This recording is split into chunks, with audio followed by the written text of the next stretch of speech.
চমক দেখিয়ে এবার বিশ্ব ক্রিকেটে টি-টোয়েন্টি ক্রিকেটের ইতিহাসই বদলে দিল ইংল্যান্ড। একেবারে রীতিমতো বিশ্বের রেকর্ডই করে ফেলল তারা। তাও আবার আইসিসির পূর্ণ সদস্য দেশ সাউথ আফ্রিকার মতো শক্তিশালী দেশের বিপক্ষে। প্রথমবারের মতো আন্তর্জাতিক টি-টোয়েন্টি ক্রিকেটে ৩০০+ রান হলো। তাও আবার সাউথ আফ্রিকার বিপক্ষে করে ফেলল ইংল্যান্ড ৩০৪ রান মাত্র ২ উইকেট হারিয়ে। এর আগে আন্তর্জাতিক টি-টোয়েন্টি ক্রিকেটে সর্বোচ্চ রানের বিশ্ব রেকর্ডটি ছিল ভারতের দখলে, তাও আবার বাংলাদেশের বিপক্ষে ২৯৭ রান। এবার বাংলাদেশকে এই লজ্জার হাত থেকে রেহাই দিল ইংল্যান্ড সাউথ আফ্রিকার মাধ্যমে।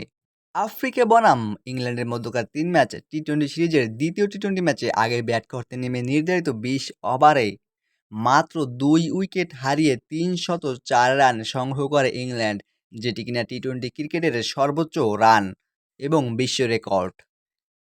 যেখানে ইংল্যান্ডের হয়ে সর্বোচ্চ ৬০ বলে ১৪১ রান করে অপরাজিত থাকেন ফিল সল্ট, ৩০ বলে ৮৩ রান করেন জশ বাটলার ও ২১ বলে ৪১ রান করেন হ্যারি ব্রুক। আফ্রিকার হয়ে বল হাতে কোনো বলার সাফল্য তো পায়নি, উল্টো ইংলিশ ব্যাটারদের হাতে খেয়েছে উদুম কেলানি।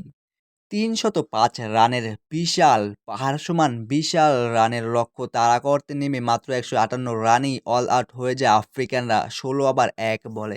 যেখানে আফ্রিকার হয়ে সর্বোচ্চ ৪১ রান করেছিলেন এইডেন মাকরাম ও ২৩ রান করেছিলেন স্টাফস ও ডোনোভান। এবং ইংল্যান্ড পায় ১৪৬ রানের বিশাল এক জয় এবং এতে সিরিজে সমতায় ফিরে ইংল্যান্ড।